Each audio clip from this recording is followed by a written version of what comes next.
한국사 문제를 하나하나 분석해서 듣기만 해도 암기되게 배경 지식을 만들었습니다. 또 저희가 한국사 퀴즈 앱도 있으니 첫 번째 댓글 설명란을 참고해 주세요.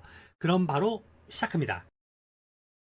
법주사 팔상전, 통일신라 조선. 법주사 팔상전에 대해 알아볼게요. 법주사는 충청북도 보은군 속리산에 있는 유서 깊은 절이에요. 신라 진흥왕 때 의신 스님이 창건했다고 전해져요. 법주사에는 여러 국보급 문화재가 있는데 그 중에서도 팔상전은 아주 특별해요. 팔상전은 부처님의 일생을 8장면으로 나누어 그린 팔상도를 모신 건물이에요. 팔상이란 부처님이 태어나서 열반에 드시기까지의 중요한 8가지 장면을 말해요. 그런데 이 팔상전이 정말 특별한 이유는 바로 우리나라에서 유일하게 남아있는 5층 목탑이기 때문이에요.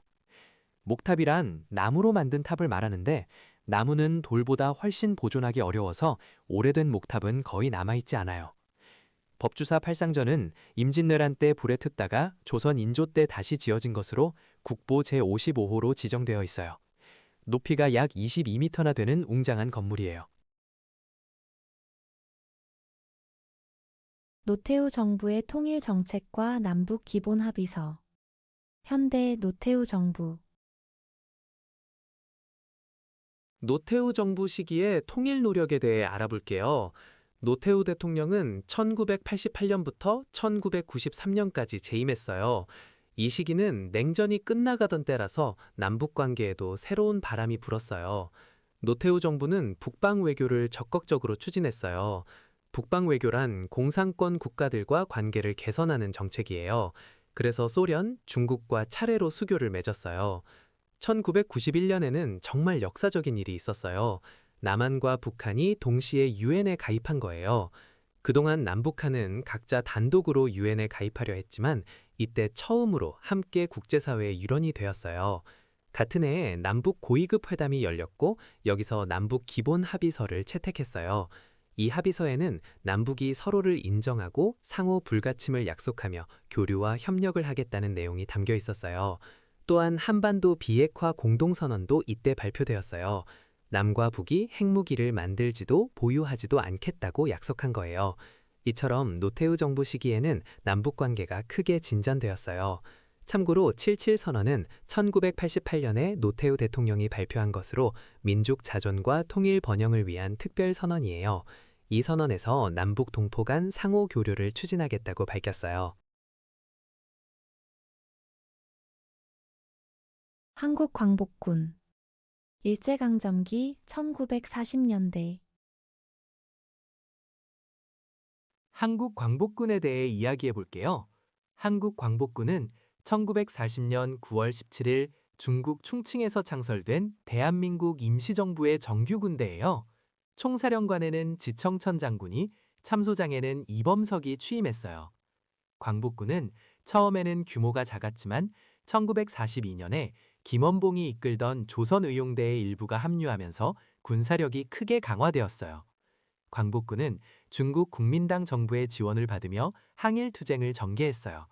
특히 인도와 미얀마 전선에서 영국군과 함께 작전을 수행하기도 했는데 이때 광복군은 일본군 포로신문이나 선전활동 등에서 큰 역할을 했어요. 또한 미국 전략정보국, 즉 OSS와 함께 국내 진공작전을 계획했어요. 이 작전은 한반도에 직접 침투해서 일본군과 싸우려는 계획이었는데 안타깝게도 작전 실행 직전에 일본이 항복해서 실현되지는 못했어요. 광복군은 비록 국내에서 직접 전투를 벌이지는 못했지만 임시정부의 군사적 기반이 되어 독립의지를 전 세계에 보여주었다는 점에서 큰 의미가 있어요. 조선 통신사. 조선 후기. 조선시대에는 일본과 외교 관계를 유지하기 위해 통신사라는 사절단을 파견했어요. 통신사는 신의를 통한다는 뜻으로 조선과 일본이 서로 믿음을 나누는 외교사절이었어요. 임진왜란 이후 단절되었던 국교가 회복되면서 통신사 파견이 재개되었는데 1607년부터 1811년까지 총 12차례에 걸쳐 일본에 다녀왔어요. 통신사 행렬은 보통 400명에서 500명 정도의 대규모 사절단이었어요. 정사, 부사, 종사관을 비롯해 의원, 역관, 화원, 악사 등 다양한 분야의 전문가들이 함께했어요. 이들은 부산에서 배를 타고 대마도를 거쳐 일본의 에도까지 갔는데 왕복에 보통 1년 정도가 걸리는 긴 여정이었어요. 통신사는 단순한 외교사절 이상의 역할을 했어요. 조선의 선진 문물과 학문을 일본에 전파하는 문화사절단이기도 했어요. 일본의 학자들과 필단을 나누고 시를 주고받으며 문화교류를 했어요. 일본인들은 통신사 행렬을 구경하기 위해 길가에 줄지어 섰다고 해요. 통신사 행렬에는 화원도 동행해서 일본의 풍경을 그림으로 남겼어요. 사로승구도 같은 작품이 대표적인데 부산에서 에도까지의 여정에서 본 명승지를 담은 기록화예요. 이런 통신사 기록물들은 조선과 일본의 평화적 외교 관계를 보여주는 귀중한 역사 자료로 유네스코 세계 기록유산에 등재되었어요. 6.15 남북 공동선언. 현대 김대중 정부. 6.15 남북 공동선언에 대해 알아볼게요. 2000년 6월 15일 김대중 대통령이 평양을 방문해서 김정일 국방위원장과 만났어요. 분단 이후 처음으로 남북 정상이 직접 만난 역사적인 순간이었죠. 이 만남에서 6.15 남북 공동선언이 발표되었어요. 선언의 핵심 내용은 통일 문제를 우리 민족끼리 자주적으로 해결하자는 것이었어요. 또한 남측의 연합 제안과 북측의 낮은 단계 연방 제안이 서로 공통점이 있다고 인정했어요. 이 선언 이후 남북 관계가 크게 진전되었어요. 경의선 철도 복구 사업이 시작되었고 개성공단 건설 사업도 추진되었어요. 이산가족 상봉 행사도 정례화되어 헤어진 가족들이 만날 수 있게 되었어요. 금강산 관광도 활성화되었죠. 참고로 남북한이 유엔에 동시 가입한 것은 1991년 노태우 정부 때의 일이에요. 당시 남한과 북한이 각각 유엔 회원국이 되면서 국제사회에서 두 개의 합법정부로 인정받게 되었어요. 이것은 6.15 선언보다 약 10년 전의 일이랍니다. 훈련도감. 조선 후기. 훈련도감에 대해 이야기해 볼게요. 임진왜란이 일어났을 때 조선의 군사제도는 큰 위기에 빠졌어요. 기존의 진관체제로는 일본군을 막기 어려웠거든요. 그래서 전쟁 중인 1593년에 류성룡의 건의로 훈련도감이 만들어졌어요. 훈련도감의 가장 큰 특징은 직업군인을 양성했다는 점이에요. 이전까지 조선의 군대는 농민들이 번갈아 가며 군역을 지는 방식이었는데 훈련도감은 급료를 받고 전문적으로 훈련하는 상비군이었어요. 이들은 포수, 살수, 사수라는 세 가지 병종으로 나뉘었는데 이것을 삼수병이라고 불렀어요. 포수는 조총을 다루고 살수는 칼이나 창을 쓰며 사수는 활을 쏘는 역할을 맡았어요. 훈련도감은 이후 어영청, 총용청, 수어청, 금이영과 함께 조선 후기의 5군형 체제를 이루게 되었어요. 훈련도감의 설치는 조선 군사제도에 큰 변화를 가져왔고 이후 조선 후기 군사체제의 근간이 되었답니다. 공민왕의 반원 자주 정책. 고려 후기. 고려 후기 공민왕 시대에 대해 이야기해 볼게요. 공민왕은 고려 31대 왕으로 원나라의 간섭에서 벗어나려고 많은 노력을 했던 왕이에요. 공민왕은 원나라가 약해지는 틈을 타서 반원 자주 정책을 펼쳤어요. 먼저 원나라의 연호와 관제를 폐지하고 고려의 전통적인 제도를 되살렸어요. 또한 원나라가 고려 내정에 간섭하기 위해 설치했던 정동행성 이문소를 폐지했어요. 군사적으로는 쌍성 총관부를 공격해서 수복했는데 이때 유인우와 이자춘이 활약했어요. 쌍성 총관부는 원나라가 천령 이북 지역을 직접 지배하려고 설치한 기관이었거든요. 공민왕은 권문세족을 견제하고 왕권을 강화하기 위해 신돈을 등용하기도 했어요. 하지만 안타깝게도 공민왕은 1374년에 측근들에게 시해당했어요. 공민왕이 시해된 후에는 왕위 계승 문제가 생겼는데 이때 이인임 등 관신들이 우왕을 왕으로 세웠어요. 이후 고려는 정치적 혼란이 계속되면서 결국 조선 건국으로 이어지게 되었답니다. 고려 광종의 왕권 강화 정책. 고려 정기. 고려 광종에 대해 이야기해 볼게요. 광종은 고려의 네 번째 왕이에요. 그는 왕권을 강화하기 위해 여러 가지 개혁 정책을 펼쳤어요. 먼저 독자적인 연호를 사용했어요. 연호란 왕이 즉위하면서 정하는 고유한 연도 이름인데 광종은 광덕과 준풍이라는 연호를 썼어요. 이건 고려가 독립된 나라임을 보여주는 거예요. 또 노비양건법을 실시했어요. 노비양건법은 원래 양인이었는데 불법으로 노비가 된 사람들을 조사해서 다시 양인으로 풀어주는 법이에요. 이렇게 하면 호족들의 세력이 약해지고 나라에 세금을 내는 백성이 늘어나니까 왕권이 강해지는 거예요. 그리고 광종은 과거제를 처음으로 시행했어요. 과거제는 시험을 통해 관리를 뽑는 제도예요. 후주에서 온 쌍기의 건의를 받아들여 실시했어요. 이전에는 호족들이 추천하는 사람이 관리가 되었는데 과거제를 통해 왕이 직접 인재를 뽑을 수 있게 된 거예요. 이런 정책들 덕분에 광종은 강력한 왕권을 세울 수 있었어요. 정월 대보름 풍속. 조선. 정월 대보름은 음력 1월 15일로 한 해의 첫 보름달이 뜨는 날이에요. 우리 조상들은 이날을 매우 특별하게 여겼어요. 대보름에는 한 해의 건강과 풍요를 기원하는 다양한 풍속이 있었어요. 먼저 부럼 깨기가 있어요. 아침 일찍 일어나서 호두, 밤, 땅콩 같은 딱딱한 견과류를 깨물어요. 이렇게 하면 1년 동안 부스럼이 나지 않고 이가 튼튼해진다고 믿었어요. 또 오곡밥을 먹었어요. 쌀, 찹쌀, 팥, 수수, 조 5가지 곡식으로 지은 밥을 먹으면서 한 해 농사가 잘 되기를 빌었어요. 달집 태우기도 대보름의 대표적인 풍속이에요. 지피나 솔가지로 큰 달집을 만들어 놓고 보름달이 뜨면 불을 붙였어요. 달집이 잘 타면 풍년이 든다고 생각했어요. 쥐불놀이도 빼놓을 수 없어요. 논두렁이나 밭두렁에 불을 놓아 해충의 알을 태웠어요. 이렇게 하면 그해 농사에 해로운 벌레가 줄어든다고 했어요. 한편 창포물에 머리 감기는 정월 대보름이 아니라 단오의 풍속이에요. 단오는 음력 5월 5일인데 이날 여인들은 창포를 삶은 물에 머리를 감아 윤기 나는 머릿결을 가꾸었어요. 고구려 고분 벽화. 고구려. 고구려 고분 벽화에 대해 이야기해 볼게요. 고구려는 기원전 37년에 세워져서 668년까지 약 700년 동안 이어진 나라예요. 고구려 사람들은 무덤 안에 아름다운 벽화를 그렸는데 이 벽화들이 지금까지 남아서 당시 생활 모습을 생생하게 보여주고 있어요. 고구려 고분 벽화는 주로 지안과 평양 일대에 많이 남아 있어요. 지안은 고구려의 첫 번째 도읍지였던 국내성이 있던 곳이에요.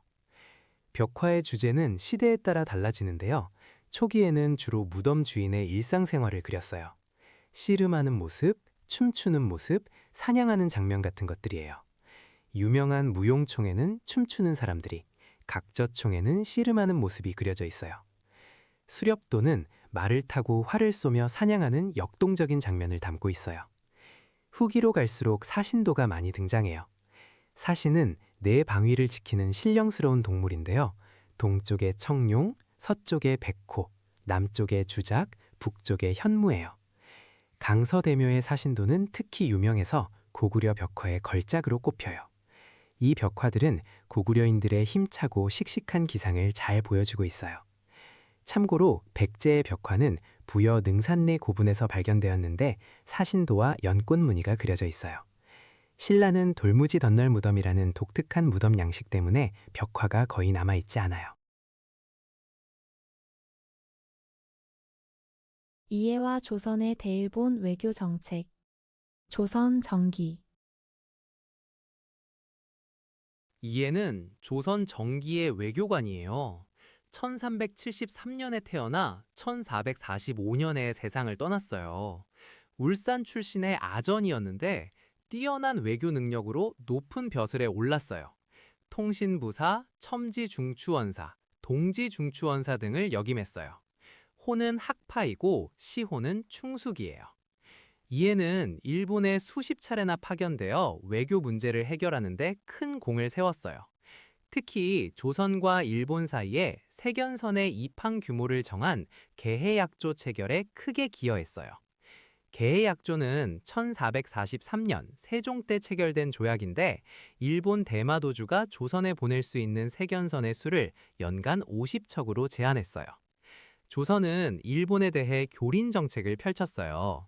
교린이란 이웃나라와 대등하게 교류한다는 뜻이에요. 조선은 일본과의 무역을 위해 부산포, 제포, 연포 세 곳을 열어주었는데 이를 삼포라고 해요. 삼포는 세종 때인 1426년에 개항되었어요. 삼포에는 일본인들이 거주하면서 무역 활동을 했어요. 조선은 삼포를 통해 일본과 공식적인 무역을 진행했고 외관을 설치해서 일본 사신과 상인들이 머물 수 있게 했어요. 하지만 삼포에 거주하는 일본인 수가 점점 늘어나면서 문제가 생기기도 했어요. 1510년 중종 때는 삼포 외란이 일어나기도 했어요. 한성 전기회사와 개화기 근대 문물. 근대 대한제국. 한성 전기회사가 설립된 것은 1898년이에요. 고종은 전기시설에 관심이 많았는데요. 경복궁의 전등을 밝히고 싶어 했어요. 그래서 미국인 사업가 콜브란과 보스트윅의 도움을 받아 한성 전기회사를 세웠어요. 이 회사는 전기를 공급하고 전차도 운행했어요. 1899년에는 서울에 전차가 처음 달리기 시작했는데 동대문에서 홍릉까지 오가는 노선이었어요. 당시 사람들은 전차를 신기하게 구경했다고 해요. 전화도 비슷한 시기에 도입되었어요. 전화 교환수라는 새로운 직업도 생겨났는데 전화를 연결해주는 일을 했어요. 이렇게 개화기에는 전기, 전차, 전화, 전신 같은 근대 문물이 빠르게 들어왔어요. 같은 시기에 경인선철도가 1899년에 개통되었고 서울과 부산을 잇는 경부선은 1905년에 개통되었어요. 우정총국은 이보다 앞선 1884년에 설치되었는데 우편 업무를 담당하는 기관이었어요. 광해원은 1885년에 세워진 최초의 서양식 병원이고 기기창은 1883년에 설립된 무기 제조 공장이에요.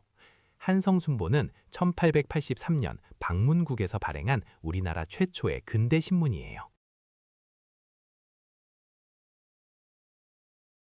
거란의 침입과 고려의 대응. 고려 정기. 고려 시대에 거란이 침입했을 때 이야기를 해볼게요. 거란은 고려를 3차례나 침략했는데 그 중에서도 두 번째 침입이 가장 심각했어요. 1010년에 거란의 성종이 직접 40만 대군을 이끌고 쳐들어왔거든요. 이때 고려의 현종은 수도 개경을 버리고 남쪽 나주까지 피란을 가야 했어요. 개경이 함락되는 치욕을 겪었죠. 이렇게 힘든 상황에서 고려는 부처의 힘으로 나라를 지키고자 하는 마음을 담아 대장경을 만들기 시작했어요. 이것이 바로 초조대장경이에요. 초조는 처음 만들었다는 뜻이에요. 나중에 몽고 침입 때 불타버려서 다시 만든 것이 해인사에 있는 팔만대장경, 즉 제조대장경이에요. 고려는 거란의 침입에 여러 방식으로 대응했는데 가장 대표적인 것이 강감찬 장군의 활약이에요. 1019년 세 번째 침입 때 강감찬은 귀주에서 거란군을 크게 물리쳤어요. 이것이 귀주대첩이에요. 또한 거란의 재침에 대비해서 개경 주변에 나성을 쌓고 압록강 하구에서 동해안의 도련포까지 천리장성을 쌓았어요. 천리장성은 거란과 여진의 침입을 막기 위한 것이었어요. 한편 광군은 거란 침입 이전인 947년에 정종 때 조직된 군대예요. 거란의 위협에 대비하기 위해 30만 광군을 편성했죠. 신라 지증왕의 업적. 삼국시대 정기. 신라 지증왕에 대해 알아볼게요. 지증왕은 500년에 즉위한 신라의 왕이에요. 그의 재위 기간 동안 신라는 정말 많은 변화를 겪었어요. 먼저 지증왕은 나라 이름을 사로국에서 신라로 바꿨어요. 신라라는 이름은 덕업이 날로 새로워지고 사방을 망라한다는 뜻을 담고 있어요. 또한 최고 지배자의 칭호도 마립간에서 왕으로 바꿨어요. 이것은 중국식 제도를 받아들여 국가 체제를 정비하려는 노력이었어요. 지증왕 때 가장 중요한 업적 중 하나는 우산국 복속이에요. 512년에 이사부 장군을 보내 울릉도에 있던 우산국을 신라에 복속시켰어요. 이사부는 나무로 만든 사자 모형을 배에 싣고 가서 항복하지 않으면 맹수를 풀어놓겠다고 위협했다는 이야기가 전해져요. 또한 지증왕은 우경, 즉 소를 이용한 농사를 장려해서 농업 생산력을 높였어요. 그리고 동시장을 설치해서 상업 활동도 활발하게 했어요. 이처럼 지증왕 시기의 신라는 고대 국가로서의 체제를 갖추기 시작했어요. 전차 개통. 근대 대한제국. 대한제국 시기인 1899년에 우리나라 최초의 전차가 개통되었어요. 서울의 서대문에서 청량리까지 운행하는 노선이었는데 당시에는 한성이라고 불렸던 서울 시민들에게 정말 신기한 구경거리였어요. 전차 개통식에는 많은 사람들이 몰려들어서 구경했는데 이 전차는 미국의 기술로 만들어졌어요. 그래서 개통식 당시 사진을 보면 태극기와 함께 미국 국기인 성조기가 나란히 걸려있는 모습을 볼 수 있어요. 전차를 도입한 회사는 한성전기회사였는데 처음에는 미국인 콜브란과 보스트윅이 설립했어요. 이 시기는 대한제국이 근대화를 추진하던 광무개혁 시기와 맞물려 있었어요. 고종 황제는 여러 근대 시설을 도입하려고 노력했는데 전차도 그중 하나였어요. 재미있는 점은 우리나라의 전차 개통이 일본 도쿄보다 오히려 빨랐다는 거예요. 당시 한성 시민들은 전차를 처음 보고 쇠로 만든 수레가 스스로 움직인다며 매우 놀라워했다고 해요. 홍화문 앞에는 전차 보관소가 설치되었고 전차는 이후 서울의 중요한 교통수단으로 자리 잡았어요. 한국 불상의 시대별 특징과 제작 시기. 통일신라. 한국의 불상에 대해 이야기해 볼게요. 우리나라 불상은 시대마다 특징이 달라서 불상만 봐도 언제 만들어졌는지 대략 알 수 있어요. 먼저 삼국시대 불상부터 살펴볼게요. 고구려에서는 연가 7년명 금동 열애 입상이 유명해요. 이 불상은 539년에 만들어졌는데 뒷면에 연가 7년이라는 글자가 새겨져 있어서 이런 이름이 붙었어요. 고구려 불상의 특징을 잘 보여주는 소중한 문화재예요. 통일신라 시대로 넘어가면 불교 미술이 정점에 달해요. 이 시기를 대표하는 게 바로 석굴암 본존불이에요. 석굴암은 경주 토암산에 있는데 751년 김대성이 짓기 시작했어요. 본존불은 결과부자를 하고 항마촉지인 손모양을 하고 있는데 균형 잡힌 신체 비례와 부드러운 옷주름이 정말 아름다워요. 통일신라 불교 미술의 최고 걸작으로 손꼽혀요. 고려 초기로 넘어가면 지방 호족의 후원으로 대형 석불이 많이 만들어졌어요. 논산 관촉사의 석조 미륵보살 입상이 대표적인데 높이가 무려 18m나 돼요. 크기는 엄청나지만 머리가 몸에 비해 크고 전체적으로 비례가 맞지 않아요. 이런 특징이 고려 초기 지방불상의 특색이에요. 관촉사 미륵보살 입상은 968년 고려 광종 때 만들어졌어요. 이렇게 불상의 양식 변화를 보면 금동 연가 7년명 열애 입상이 539년 삼국시대로 가장 먼저 만들어졌고 석굴암 본존물이 751년 통일신라 시대, 관촉사 석조 미륵보살 입상이 968년 고려 초기 순서가 돼요. 팔만대장경. 고려 중기. 팔만대장경에 대해 이야기해 볼게요. 팔만대장경은 고려 시대에 만들어진 목판이에요. 고려가 몽골의 침입을 받았을 때 부처님의 힘으로 나라를 지키고자 하는 마음을 담아 만들었어요. 대장경이란 불교의 모든 경전을 모아놓은 것을 말해요. 팔만대장경이라고 부르는 이유는 경판의 수가 약 8만 장이나 되기 때문이에요. 정확히는 8만 장이 조금 넘는다고 해요. 이 대장경은 경상남도 합천에 있는 해인사에 보관되어 있어요. 해인사 장경판전이라는 건물에 있는데 이 건물은 자연 환풍 시스템이 아주 뛰어나서 수백 년이 지난 지금까지도 목판이 잘 보존되어 있어요. 팔만 대장경은 현존하는 대장경 중에서 가장 오래되고 정확한 것으로 평가받고 있어요. 그래서 유네스코 세계 기록유산으로 등재되었답니다. 원래 고려는 거란의 침입 때도 초조대장경을 만들었는데 이것이 몽골 침입 때 불타버렸어요. 그래서 다시 만든 것이 바로 이 팔만 대장경이에요. 제조대장경이라고도 불러요. 팔만 대장경은 강화도에서 만들어졌어요. 당시 고려 조정이 몽골을 피해 강화도로 천도했기 때문이에요. 최씨 무신 정권의 후원 아래 16년에 걸쳐 완성되었답니다.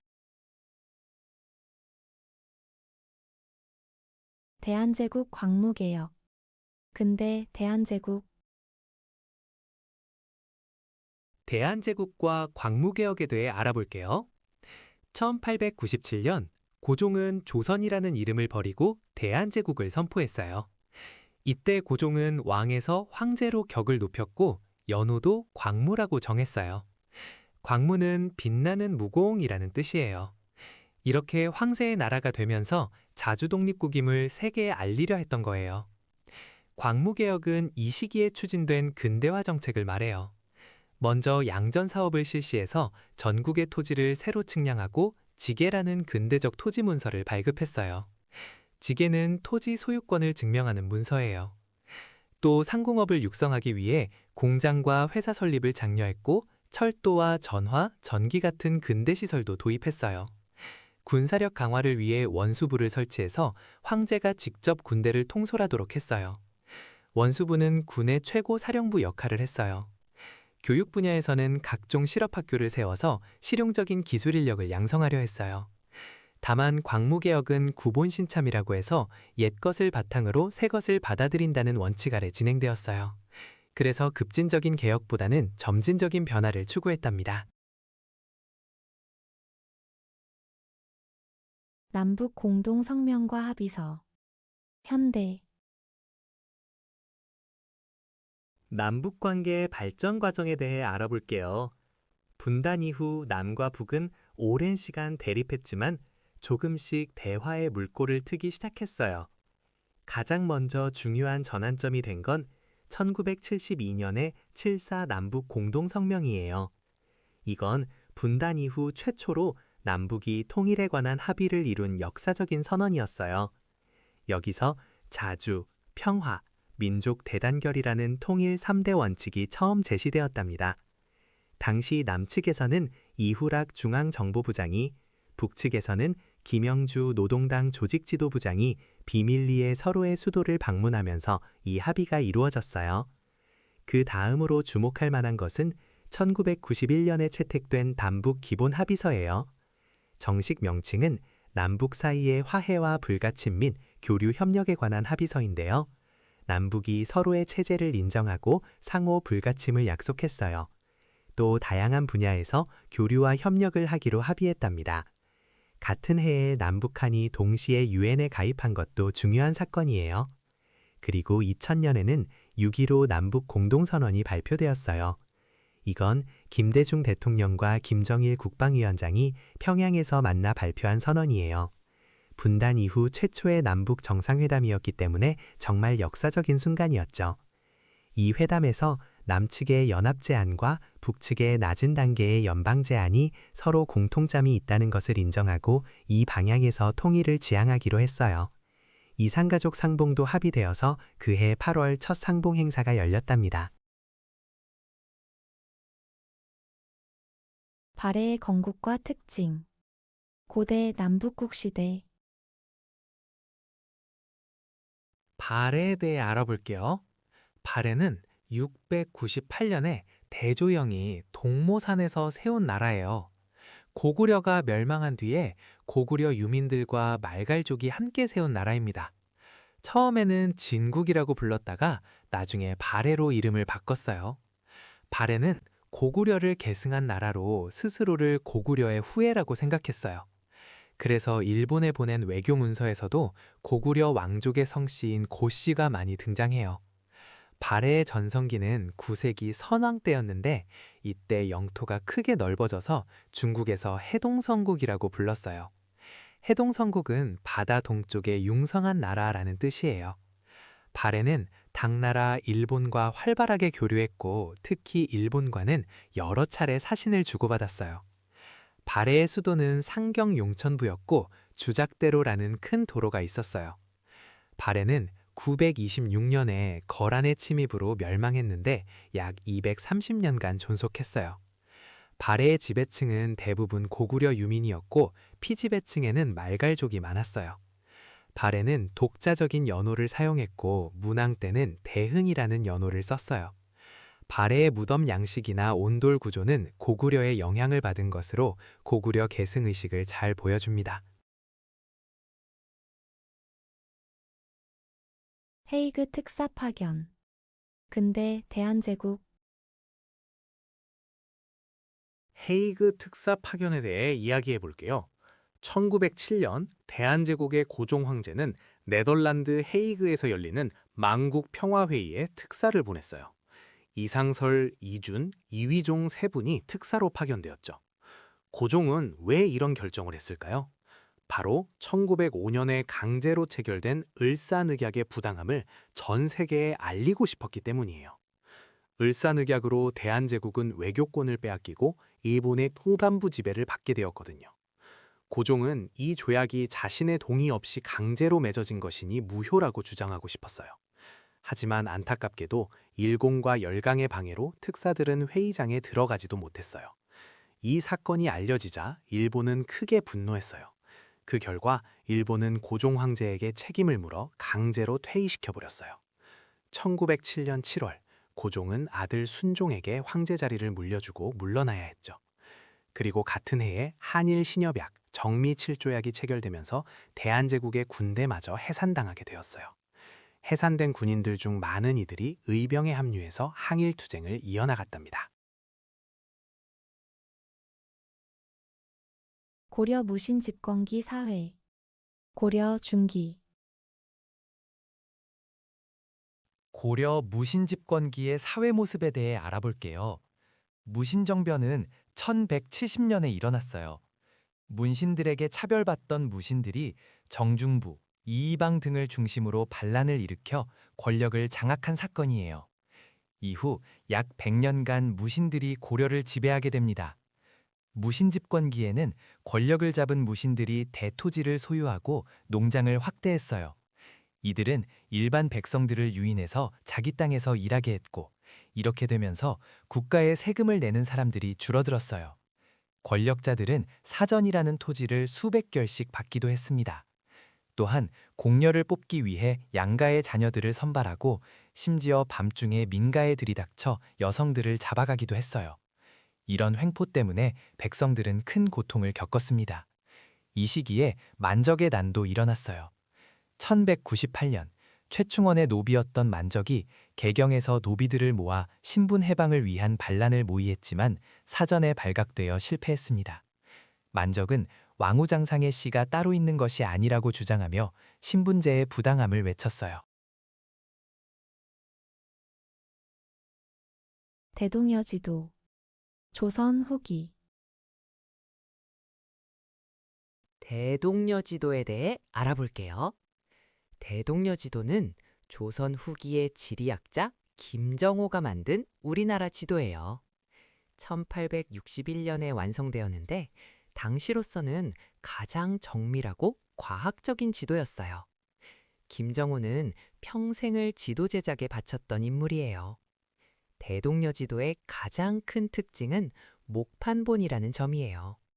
나무판에 지도를 새겨서 찍어냈기 때문에 여러 장을 인쇄할 수 있었어요. 전체 22첩으로 구성되어 있고 이 첩들을 모두 연결하면 세로로 약 6.6m나 되는 거대한 전국지도가 완성돼요. 또 하나 특별한 점은 심리마다 눈금을 표시해서 거리를 쉽게 알 수 있게 했다는 거예요. 산줄기, 하천, 도로망 등이 매우 정밀하게 표시되어 있어요. 산지는 연속적인 산줄기로 표현했고 하천의 굵기로 물줄기의 크기를 나타냈어요. 도로에는 심리마다 점을 찍어 거리를 계산할 수 있게 했어요. 김정호는 대동여지도 외에도 청구도라는 지도를 만들었는데 청구도는 필사본이에요. 손으로 직접 그린 지도라서 대량 생산이 어려웠죠. 대동여지도는 이런 한계를 극복하기 위해 목판으로 제작한 거예요. 참고로 대동여지도에는 각 지방의 인물이나 풍속 같은 인문 정보는 담겨 있지 않아요. 순수하게 지리 정보만 담은 지도예요.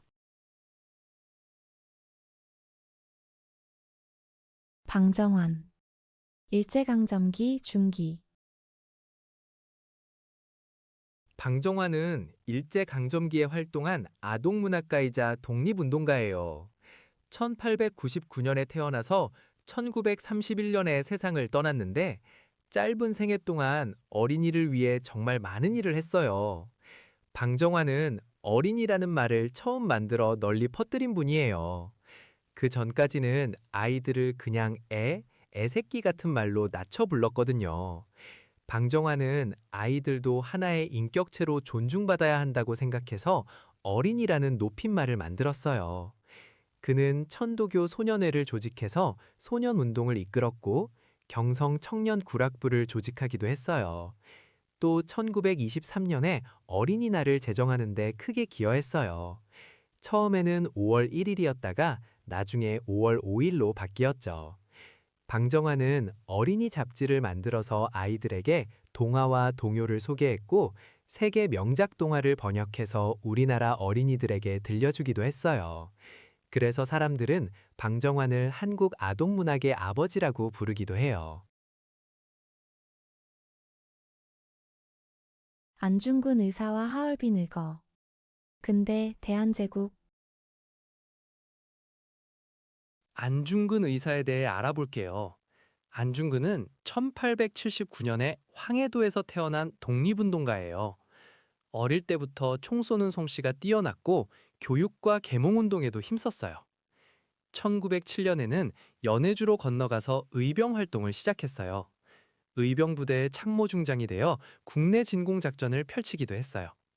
그러다 1909년 10월 26일 중국 하얼빈역에서 역사적인 일을 벌여요. 바로 초대 조선 통감이었던 이토 히로부미를 저격한 거예요. 이토 히로부미는 을사늑약을 강제로 체결하게 만든 장본인이었어요. 안중근 의사는 그를 처단함으로써 우리 민족의 독립의지를 전 세계에 알렸어요. 체포된 뒤에도 당당하게 재판에 임했고 동양평화론이라는 글을 쓰면서 진정한 평화를 주장했어요. 결국 1910년 3월 26일 류순 감옥에서 순국했어요. 안중근 의사의 하얼빈 의거는 일제의 침략에 맞선 가장 대표적인 의열투쟁으로 기억되고 있어요. IMF 외환 위기 현대의 후기 1997년 말 한국은 심각한 외환 위기를 겪었어요. 당시 많은 기업들이 무리하게 외국에서 돈을 빌려 사업을 확장했는데 갑자기 외국 투자자들이 돈을 빼가면서 달러가 부족해졌어요. 외환 보유고가 바닥나자 정부는 국제통화기금, 즉 IMF에 긴급 자금 지원을 요청했어요. 이것이 바로 IMF 외환 위기예요. 김영삼 정부 말기에 시작된 이 위기는 김대중 정부에서 본격적으로 극복 과정을 거쳤어요. 정부는 금융구조조정을 단행하고 기업구조조정을 추진했어요. 국민들은 금모으기 운동에 자발적으로 참여해서 외채 상환에 힘을 보탰어요. 결국 2001년에 IMF 구제금융을 조기 상환하면서 위기를 극복했어요. 이 시기는 저유가, 저금리, 저달러라는 3저 호황 시기와는 완전히 반대 상황이었어요. 3저 호황은 1980년대 후반 전두환 정부 시기에 있었던 경제 호황이에요. 또한 OECD 가입은 1996년에 이루어졌고 한미 FTA 체결은 2007년에 이루어졌어요. 신민회 근대 대한제국 신민회에 대해 알아볼게요. 신민회는 1907년에 안창호, 양기탁, 이승훈 등이 비밀리에 만든 항일단체예요. 당시 국내에서 가장 큰 규모의 비밀 결사였어요. 신민회는 겉으로 드러내지 않고 몰래 활동했기 때문에 일제의 감시를 피할 수 있었어요. 신민회가 추구한 목표는 실력 양성을 통한 국권 회복이었어요. 교육과 산업을 일으켜서 나라의 힘을 기른 다음 독립을 이루자는 생각이었죠. 그래서 평양에 대성학교를 세우고 정주에는 오산학교를 세워서 인재를 길러냈어요. 또 태극서관이라는 출판사와 자기 회사를 만들어서 경제적 기반도 마련하려고 했어요. 1910년 일제가 우리나라를 강제로 병합하자 신민회는 국외로 눈을 돌렸어요. 만주 삼원보에 독립운동 기지를 건설하기로 결정한 거예요. 1911년에는 서간도 삼원보에 경학사를 세우고 신흥 강습소를 열었어요. 이 신흥 강습소가 나중에 신흥 무관학교로 발전해서 수많은 독립군을 길러냈어요. 하지만 1911년 일제가 조작한 백오인 사건으로 신민회 회원들이 대거 체포되면서 조직이 해체되고 말았어요. 백오인 사건은 총독 데라우치를 암살하려 했다는 누명을 씌운 사건이에요. 4.7 논쟁과 이황 이이의 성리학. 조선 중기. 조선시대에는 성리학의 핵심 개념인 이와 기에 대해 학자들 사이에 중요한 논쟁이 있었어요. 이것을 사칠 논쟁이라고 해요. 사단과 칠정의 관계를 두고 벌어진 논쟁이에요. 사단은 인의 예지에서 나오는 4가지 착한 마음이고, 칠정은 희노야학의 애호욕의 7가지 감정이에요. 이황은 사단은 이에서 바라고 칠정은 기에서 바란다고 주장했어요. 이것을 이기호발설이라고 해요. 반면 기대승은 사단과 칠정 모두 기가 바라고 이가 타는 것이라고 반박했어요. 이황은 이와 기가 서로 섞일 수 없다고 보았고, 인간의 본성과 동물의 본성이 다르다고 강조했어요. 이황의 학문은 영남학파로 이어졌고 일본 성리학에도 큰 영향을 주었어요. 이이는 이황과 다른 입장을 취했어요. 이이는 기가 바라고 이가 타는 기발이승일도설을 주장했어요. 이는 보편적 원리이고 기는 그것을 담는 그릇과 같아서 기질의 변화에 따라 인성과 물성이 구별되지만 하늘이 부여한 본성은 같다고 보았어요. 이이의 학문은 기호학파로 이어졌어요. 이후 18세기에는 인성과 물성이 같은가 다른가를 두고 호락 논쟁이 벌어졌어요. 충청도의 호로는 인성과 물성이 다르다고 주장했고 서울 낙로는 같다고 주장했어요. 이러한 성리학 논쟁들은 조선 유학의 깊이를 보여주는 중요한 학문적 성과예요. 숙종과 황국 정치. 조선 후기.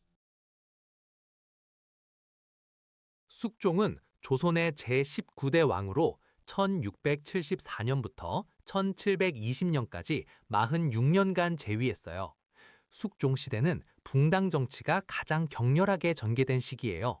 특히 환국이라는 정치적 사건이 여러 차례 일어났는데요. 환국이란 집권 세력이 갑자기 바뀌는 것을 말해요. 1680년에는 경신환국이 일어나서 남인이 몰려나고 서인이 정권을 잡았어요. 1689년에는 기사환국으로 서인이 쫓겨나고 남인이 다시 집권했어요. 그리고 1694년 갑술환국 때 다시 남인이 축출되고 서인이 정권을 되찾았어요. 이렇게 숙종은 왕권을 강화하기 위해 붕당 간의 세력 균형을 조절했어요. 숙종 때 장희빈과 인현황후 사이의 갈등도 유명해요. 장희빈은 원래 궁녀 출신이었는데 숙종의 총애를 받아 왕비가 되었다가 나중에 다시 희빈으로 강등되었어요. 이 시기에 백두산 정계비가 세워지기도 했어요. 1712년 청나라와의 국경을 정하기 위해 백두산에 정계비를 세웠는데 이것이 나중에 간도 문제의 시작이 되었어요. 대한제국과 광무개혁. 근대 대한제국. 대한제국에 대해 이야기해 볼게요. 1897년 고종은 환구단에서 황제 즉위식을 거행하고 국호를 대한으로 선포했어요. 이로써 조선은 대한제국으로 새롭게 태어났습니다. 고종이 황제가 된 것은 조선이 더 이상 중국의 제후국이 아니라 독립된 나라임을 세상에 알리기 위한 것이었어요. 대한제국은 광무개혁을 추진했는데요. 그중 대표적인 것이 양전사업이에요. 양전사업은 전국의 토지를 측량하고 조사하는 일이에요. 이 사업을 통해 토지 소유자에게 지계라는 토지 소유 증명서를 발급해 주었어요. 지계는 오늘날의 등기부등본과 비슷한 거예요. 근대적인 토지 소유권을 확립하려는 노력이었죠. 또한 대한제국은 원수부를 설치해서 황제가 군대를 직접 통솔하도록 했고 상공업 진흥 정책도 펼쳤어요.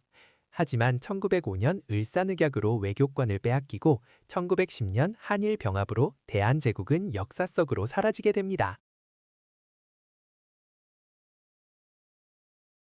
3.1운동, 일제강점기 정기. 3.1 운동에 대해 알아볼게요. 1919년 1월 고종 황제가 갑자기 세상을 떠났어요. 당시 사람들은 일제가 고종을 독살했다는 소문을 믿었고 이에 대한 분노가 전국적으로 퍼져나갔어요. 고종의 장례식인 국장인 3월 3일로 예정되어 있었는데 이 장례식에 참석하기 위해 전국에서 수많은 사람들이 서울로 모여들었어요. 민족 지도자들은 이 기회를 독립운동의 계기로 삼기로 했어요. 천도교, 기독교, 불교 등 종교계 지도자 33명이 민족 대표로 나서서 독립선언서를 준비했어요. 그리고 1919년 3월 1일 서울 탑골공원에서 독립선언서가 낭독되었고 학생들과 시민들이 만세 시위를 벌이기 시작했어요. 이 만세운동은 삽시간에 전국으로 퍼져나갔어요. 도시뿐만 아니라 농촌 지역까지 남녀노소 구분 없이 참여한 거대한 민족운동이었어요. 일제는 무력으로 이를 진압했지만 3.1운동은 우리 민족의 독립의지를 전 세계에 알리는 계기가 되었어요. 또한 이 운동을 계기로 그해 4월 중국 상하이에서 대한민국 임시정부가 수립되었어요. 3.1운동은 일제강점기 최대 규모의 독립운동이자 대한민국 임시정부 수립의 직접적인 계기가 된 역사적 사건이에요. 동학, 조선 후기. 동학은 1860년에 경주 출신의 몰랑 양반 최재우가 창시한 종교예요. 당시 조선은 서양 세력이 밀려오면서 위기감이 커지고 있었고 지배층의 수탈로 백성들의 삶도 매우 힘들었어요. 이런 시대에 최재우는 새로운 가르침을 만들어냈어요. 동학의 핵심 사상은 인내천이에요. 인내천은 사람이 곧 하늘이라는 뜻으로 모든 사람은 평등하다는 의미를 담고 있어요. 신분이 높든 낮든 누구나 귀한 존재라는 거예요. 동학의 경전은 동경대전과 용담유사가 있어요. 동경대전은 한문으로 쓰였고 용담유사는 한글 가사 형식으로 쓰여서 일반 백성들도 쉽게 이해할 수 있었어요. 동학은 유교, 불교, 도교뿐만 아니라 민간신앙의 요소까지 두루 포함하고 있어요. 여러 사상을 융합해서 만든 종교라고 할 수 있어요. 동학은 조상에 대한 제사를 중요하게 여겼어요. 그런데 조선 정부는 동학을 사회 질서를 어지럽히는 위험한 종교로 보았어요. 결국 최재우는 혹세무민, 즉 백성을 현혹하고 속인다는 죄목으로 1864년에 처형당했어요. 하지만 동학은 사라지지 않고 2대 교주 최시영에 의해 계속 퍼져나갔고 나중에 동학 농민운동으로 이어지게 됩니다. 백제 성왕, 삼국시대. 백제 성왕에 대해 이야기해 볼게요. 성왕은 백제의 제26대 왕으로 백제를 다시 일으키려고 정말 많은 노력을 한 왕이에요. 성왕이 왕위에 올랐을 때 백제는 고구려에게 한강 유역을 빼앗긴 상태였어요. 그래서 성왕은 나라를 새롭게 정비하기로 마음먹었죠. 먼저 수도를 웅진에서 사비로 옮겼어요. 지금의 부여 지역이에요. 그리고 나라 이름도 남부여로 바꿨어요. 부여의 후손임을 강조하면서 백제의 자존심을 되살리려 한 거예요.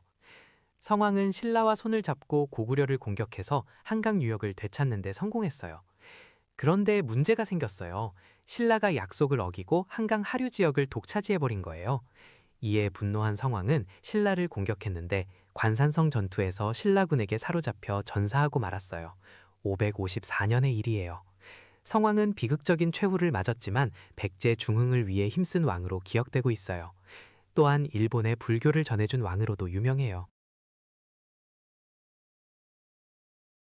일제의 식민지 경제 정책, 일제강점기.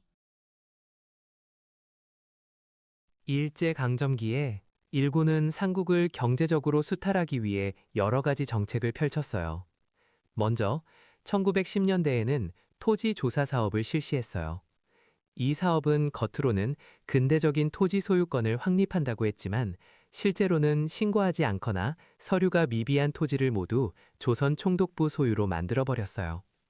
이렇게 빼앗은 땅은 동양 척식 주식회사 같은 일본 기관이나 일본인 이민자들에게 헐값에 넘겨졌어요.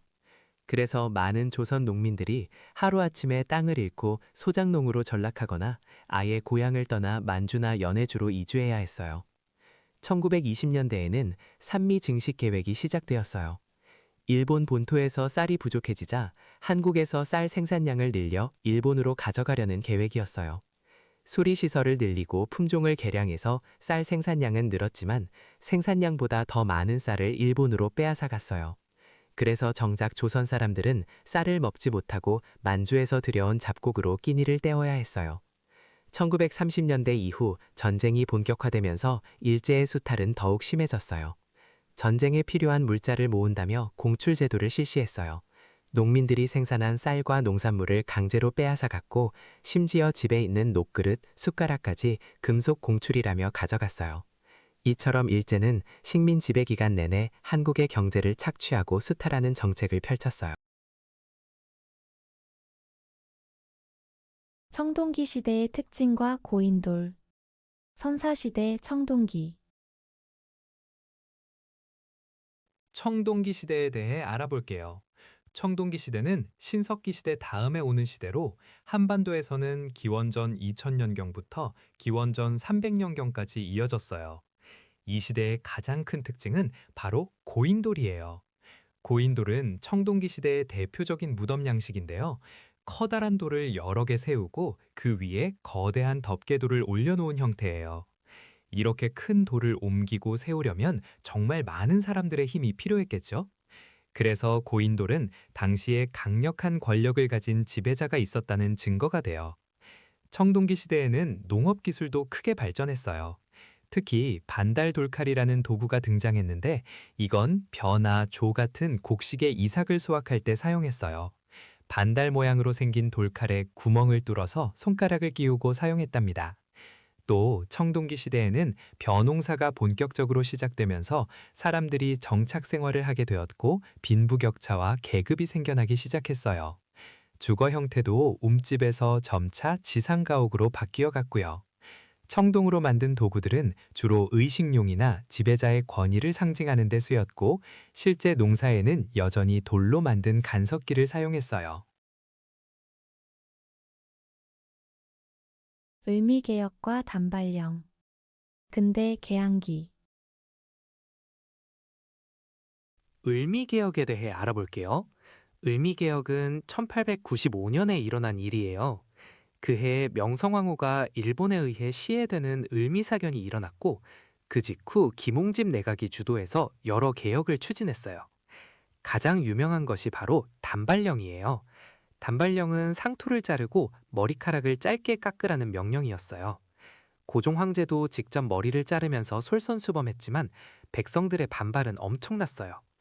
유교 전통에서 신체 발부는 부모에게서 받은 것이라 함부로 자르면 안 된다고 생각했거든요.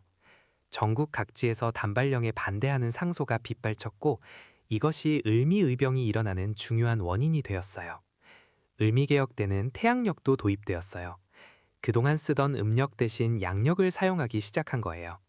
또 종두법을 실시해서 천연두를 예방하려 했고 소학교를 세워 근대 교육을 시작하려 했어요. 하지만 단발령에 대한 반발이 너무 커서 개혁이 순조롭지 못했고 결국 아관파천으로 김홍집 내각이 무너지면서 을미개혁도 중단되었어요. 상평창. 고려 정기. 고려시대에는 물가를 안정시키기 위해 상평창이라는 기구를 설치했어요. 상평창은 개경과 서경, 그리고 전국 12웍에 두었는데요. 그 역할이 아주 똑똑해요. 풍년이 들어서 곡식이 많으면 곡식값이 떨어지잖아요. 그때 상평창에서 곡식을 사들여요. 반대로 흉년이 들어서 곡식이 귀해지면 곡식값이 오르는데 그때 사들였던 곡식을 풀어서 팔아요. 이렇게 하면 물가가 너무 오르거나 내리는 걸 막을 수 있었어요. 상평창은 고려 성종 때인 993년에 처음 설치되었어요. 이런 물가 조절 기능 덕분에 백성들의 생활이 조금 더 안정될 수 있었답니다. 참고로 비슷한 기능을 하는 기구로 조선시대에도 상평창이 있었어요. 한편 고려에는 다른 중요한 기구들도 있었는데 중방은 무신들의 회의 기구였고 어사대는 관리들의 비리를 감찰하는 기구였어요. 식목도감은 고려의 법령과 제도를 다루는 기구였답니다. 궁예, 호삼국, 궁예는 신라 말기에 등장한 인물이에요. 그는 신라 왕족 출신이었지만 어린 시절 버림받아 사찰에서 자랐어요. 성장한 후 기혼의 부하가 되었다가 독립하여 자신만의 세력을 키워나갔어요. 궁예는 송악티역의 호족이었던 왕건 가문의 도움을 받아 세력을 확장했어요. 처음에는 후고구려를 세웠는데 나중에 나라 이름을 마진으로 바꾸었다가 다시 태봉으로 고쳤어요. 궁예는 스스로를 미륵불이라고 칭했어요. 미륵불은 미래에 나타나 중생을 구원한다는 부처를 말해요. 그는 머리에 금으로 만든 관을 쓰고 몸에는 가사를 걸쳤어요. 심지어 자신의 아들들에게도 청광보살, 신광보살이라는 보살의 이름을 붙여주었어요. 궁예는 철원으로 도읍으로 옮기고 강력한 왕권을 행사했어요. 하지만 점점 폭정을 일삼았고 관심법이라는 것을 내세워 신하들의 마음을 읽는다며 많은 사람을 죽였어요. 결국 918년에 왕건을 비롯한 신하들이 반란을 일으켜 궁예를 몰아내고 고려를 건국했어요. 궁예는 도망치다가 백성들에게 살해되었다고 전해져요. 태종의 업적, 조선 정기, 조선의 제3대왕 태종에 대해 알아볼게요. 태종은 태조 이성계의 다섯째 아들인 이방원이에요. 그는 조선 건국에 큰 공을 세웠지만 정도전과 세자였던 형제들을 제거한 왕자의 난을 일으켜 결국 왕위에 올랐어요. 태종은 강력한 왕권을 확립하기 위해 많은 개혁을 단행했어요. 먼저 전국을 8도로 나누어 지방행정을 체계적으로 정비했어요. 경기도, 충청도, 전라도, 경상도, 강원도, 황해도, 평안도, 함경도가 바로 이때 확립된 거예요.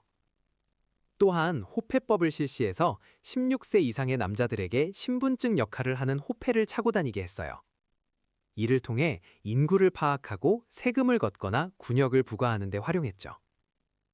태종은 사병을 혁파해서 개인이 군대를 거느리지 못하게 했고 육조 직계제를 실시해서 의정부를 거치지 않고 육조가 왕에게 직접 보고하도록 했어요.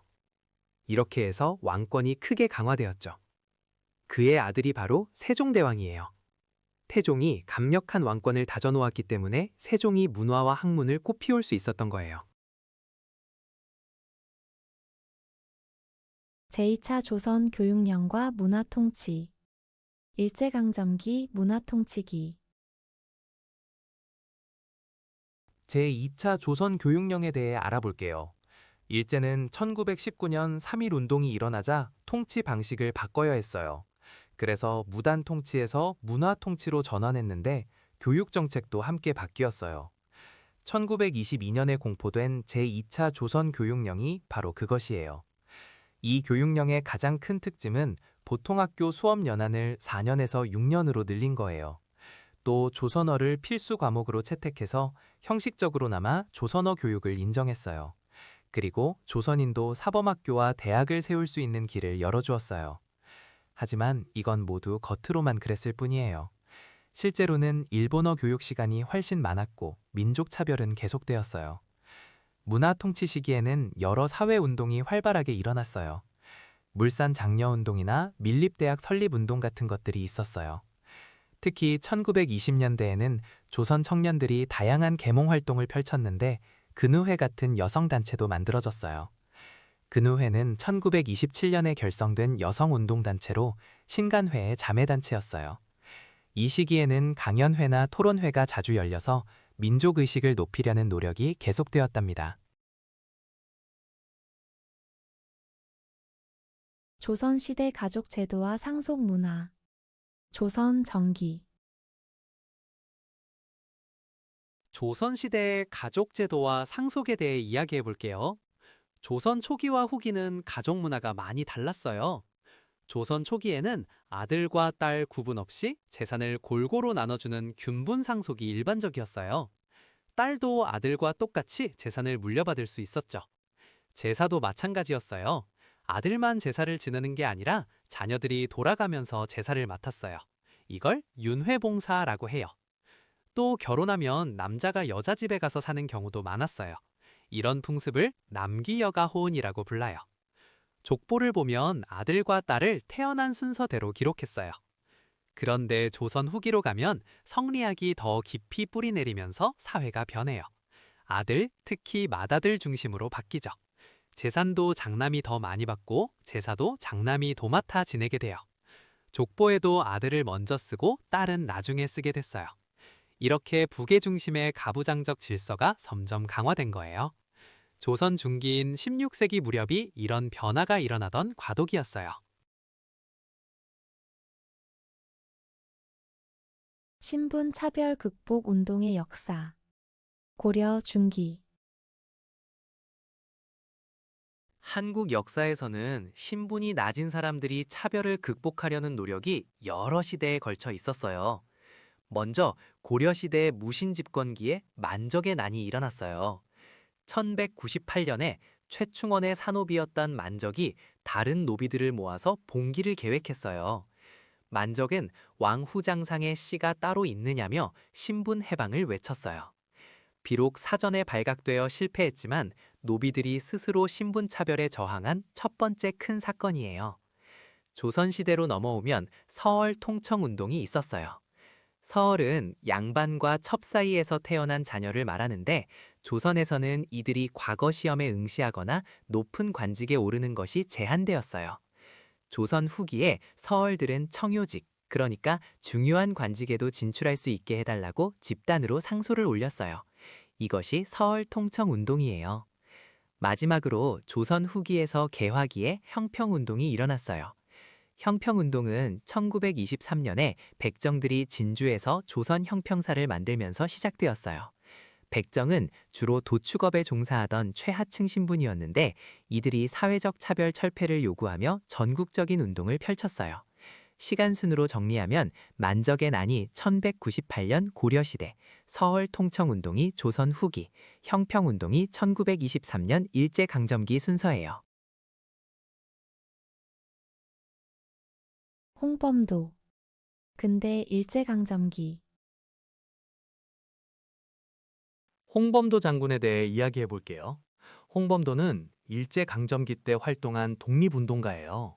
원래 평민 출신으로 어린 시절 머슴살이와 사냥꾼 생활을 했어요. 그래서 총솜씨가 아주 뛰어났답니다. 1907년에 일어난 정미의병 때부터 의병장으로 활동하기 시작했어요. 그는 함경도 지역을 중심으로 일본군과 맞서 싸웠어요. 1910년 나라를 빼앗긴 후에는 만주와 연해주로 건너가서 독립군을 이끌었어요. 1920년에 일어난 봉오동 전투에서 홍범도 장군은 대한독립군을 이끌고 일본군을 크게 물리쳤어요. 이 전투는 독립군이 일본 정규군을 상대로 거둔 첫 번째 대승이었어요. 같은 해 10월에는 김좌진 장군이 이끄는 북로군정서군과 함께 청산리 대첩에도 참여했어요. 이후 자유시 참변을 겪고 소련 땅에서 살게 되었어요.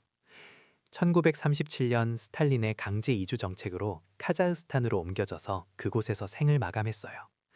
2021년에 홍범도 장군의 유해가 카자흐스탄에서 대한민국으로 봉환되었답니다. 백제의 문화유산. 삼국시대 백제. 백제는 한강 유역에서 시작해서 점점 세력을 키워나간 나라예요. 특히 백제는 중국, 일본과 활발하게 교류하면서 세련되고 우아한 문화를 꽃피웠어요. 백제의 문화유산 중에서 가장 유명한 것 중 하나가 바로 금동대항로예요. 이 항로는 충남 부여에서 발견되었는데 뚜껑 꼭대기에는 봉황이 앉아있고 몸체에는 신선들과 동물들이 새겨져 있어요. 정말 정교하고 아름다워서 백제 공예기술의 최고 걸작이라고 불려요. 또 하나 중요한 유물이 금동 관음보살입상이에요. 부드러운 미소를 띤 보살상으로 백제 불교 미술의 우수성을 보여줘요. 백제는 이렇게 뛰어난 문화를 일본에 전해주기도 했어요. 불교, 한자, 각종 기술자들을 일본에 보내서 일본 고대 문화 발전에 큰 영향을 주었답니다. 백제의 수도는 처음에 한성, 즉 지금의 서울 지역이었다가 웅진, 지금의 공주로 옮겼고 마지막으로 사비, 지금의 부여로 옮겼어요. 안창호의 활동. 근대 일제강점기. 안창호는 대한제국 말기와 일제강점기에 활동한 독립운동가예요. 그는 1878년 평안남도에서 태어났어요. 안창호는 독립협회 활동을 하면서 민족의식을 키웠고 이후 미국으로 건너가 한인사회를 조직하는 데 힘썼어요. 1907년에 국내로 돌아온 안창호는 비밀결사단체인 신민회를 조직했어요. 신민회는 실력 양성을 통한 국권 회복을 목표로 했고 대성학교와 오산학교 설립에 지원하고 태극서관이라는 출판사도 운영했어요. 또 평양에 자기 회사를 세워 민족 자본을 키우려고 노력했어요. 안창호는 흥사단이라는 수양단체도 만들었어요. 흥사단은 무실역행, 즉 거짓 없이 성실하게 실천한다는 정신을 강조했어요. 그는 교육과 산업 발전을 통해 민족의 힘을 기르는 것이 독립의 기초라고 믿었어요. 1919년 상해 임시정부가 수립되자 내무총장과 국무총리 대리 등을 맡아 활동했어요. 안창호는 도산이라는 호로도 잘 알려져 있어요. 1880년대 근대시설. 조선 후기. 1880년대 조선에는 근대화를 위한 여러 시설들이 세워지기 시작했어요. 그 중에서 우정총국에 대해 이야기해 볼게요. 우정총국은 1884년에 설립된 조선 최초의 우편 업무를 담당하는 기관이에요. 홍영식이 초대 총판을 맡았어요. 그런데 우정총국 개국 축하연에서 김옥균, 박영효 등 개화파가 갑신정변을 일으켰어요. 이 정변은 청나라 군대의 개입으로 3일 만에 실패로 끝났지만 우정총국은 한국 우편 역사의 시작점이 되는 중요한 곳이에요. 다음으로 광해원을 알아볼게요. 광해원은 1885년에 설립된 조선 최초의 서양식 병원이에요. 미국인 의사 알렌이 세웠어요. 알렌은 갑신정변 때 부상당한 민영익을 치료해서 고종의 신임을 얻었고 그 덕분에 병원을 세울 수 있었어요. 광해원은 설립 2주 만에 제중원으로 이름이 바뀌었어요. 이곳은 오늘날 세브란스 병원의 전신이에요. 기기창도 중요한 근대 시설이에요. 기기창은 1883년에 설립되어 무기를 제조하던 곳이에요. 청나라 기술자들의 도움을 받아 근대식 무기를 만들었어요. 전환국은 1883년에 설립된 화폐 주조 기관이에요. 당호전 같은 화폐를 만들었어요. 방문국은 1883년에 설립되어 한성순보를 발행했어요. 한성순보는 우리나라 최초의 근대신문이에요. 순한문으로 쓰였고 10일마다 발행되어 순보라고 불렀어요. 남북 교류의 역사. 현대. 남북 교류의 역사에 대해 알아볼게요. 분단 이후 남과 북은 오랫동안 대립했지만 조금씩 교류의 물꼬를 트기 시작했어요. 1972년에는 7.4 남북 공동성명이 발표되었어요. 이건 분단 이후 최초로 남북이 통일 원칙에 합의한 역사적인 문서예요. 자주, 평화, 민족 대단결이라는 세 가지 원칙을 담았죠. 그 뒤로 시간이 흘러 1985년에는 남북 이산 가족이 처음으로 서로의 고향을 방문했어요. 분단 40년 만에 헤어진 가족들이 만나는 감동적인 장면이 펼쳐졌죠. 1991년에는 남북 기본 합의서가 채택되었어요. 남과 북이 서로를 인정하고 화해와 불가침, 교류 협력을 약속한 중요한 합의였어요. 1998년에는 금강산 관광이 시작되었어요. 정주영 현대그룹 회장이 소떼를 몰고 방북한 것도 이때쯤이에요. 그리고 2000년에는 역사적인 남북 정상회담이 평양에서 열렸어요. 김대중 대통령과 김정일 국방위원장이 만나 6.15 남북 공동선언을 발표했죠. 이후 경의선 철도 연결 공사도 시작되었어요. 이렇게 남북 관계는 대립과 화해를 반복하면서 조금씩 발전해왔어요. 신문왕의 전제 왕권 강화 정책. 통일신라 중기. 신문왕은 신라 중대를 연 왕이에요. 신라 중대는 왕권이 아주 강력해진 시기인데 그 기반을 닦은 분이 바로 신문왕이에요. 신문왕은 아버지 문무왕의 뒤를 이어 왕위에 올랐어요. 즉위하자마자 김흠돌의 난이라는 귀족들의 반란이 일어났는데 이를 강력하게 진압했어요. 이 사건을 계기로 반대 세력을 제거하고 왕권을 더욱 튼튼하게 만들었죠. 신문왕은 여러 가지 개혁을 단행했어요. 먼저 교육 분야에서는 국학을 설치했어요. 국학은 유학을 가르치는 국립교육기관이에요. 인재를 체계적으로 양성하기 위해 만들었죠. 군사 분야에서는 구서당을 정비했어요. 구서당은 신라의 중앙 군사 조직인데 신라인뿐만 아니라 고구려와 백제 유민들도 포함시켜 통합을 꾀했어요. 지방행정에서는 구주 오소경 체제를 정비했어요. 전국을 9개의 주로 나누고 5개의 소경이라는 작은 수도를 두어 지방을 효율적으로 다스렸어요. 경제 분야에서는 관료전을 지급했어요. 관료전은 관리들에게 토지를 나눠준 제도예요. 이전에는 노급이라고 해서 귀족들이 일정 지역의 세금과 노동력을 마음대로 거둘 수 있었는데 신문왕은 이 노급을 폐지하고 대신 관료전을 지급했어요. 노급을 폐지한 이유는 귀족들의 경제적 기반을 약화시켜 왕권을 강화하려는 것이었어요. 칠석. 고대 고려 조선. 칠석은 음력 7월 7일에 지내는 우리나라의 전통 명절이에요. 이날은 견우와 직녀가 1년에 딱 한 번 만나는 날로 알려져 있어요. 견우는 하늘에서 소를 치는 목동이고 직녀는 배를 짜는 선녀예요. 두 사람은 서로 사랑에 빠졌지만 하늘의 법도를 어겼다는 이유로 은하수를 사이에 두고 떨어져 살게 되었어요. 그래서 1년에 한 번 음력 7월 7일에만 까마귀와 까치가 다리를 놓아줘서 만날 수 있다고 해요. 이 다리를 오작교라고 불러요. 고려 시대에는 궁중에서도 칠석을 중요하게 여겼어요. 공민왕 때는 왕과 왕후가 함께 궁중에서 견우와 직녀에게 제사를 지냈다는 기록이 있어요. 또 이날 여자들은 바느질 솜씨가 늘기를 바라며 기원하는 풍습이 있었어요. 이것을 걸교라고 해요. 칠석날 밤에 비가 오면 견우와 직녀가 만나서 흘리는 눈물이라고 여겼고 이 비를 칠서구라고 불렀어요. 보빙사. 조선 후기. 보빙사에 대해 알아볼게요. 보빙사는 1883년에 조선이 미국에 파견한 최초의 공식 외교 사절단이에요. 그 배경을 먼저 살펴보면 1882년에 조선과 미국은 조미수호 통상조약을 맺었어요. 그리고 이듬해인 1883년에 미국 공사 푸트가 조선에 부임했는데 조선은 이에 대한 답례로 사절단을 보내기로 결정했어요. 이때 파견된 사절단이 바로 보빙사예요. 보빙이라는 말은 보답하는 예방이라는 뜻이에요.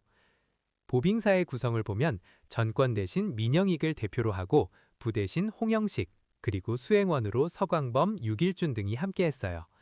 이들은 미국으로 건너가서 다양한 근대 문물을 직접 보고 체험했어요. 워싱턴에서는 아서 대통령을 접견했고 보스턴에서는 만국 박람회를 참관했어요. 또 병원, 전신회사, 우체국, 농장 등 여러 근대 시설을 시찰했어요. 이 경험은 조선의 개화파 인사들에게 큰 영향을 주었어요.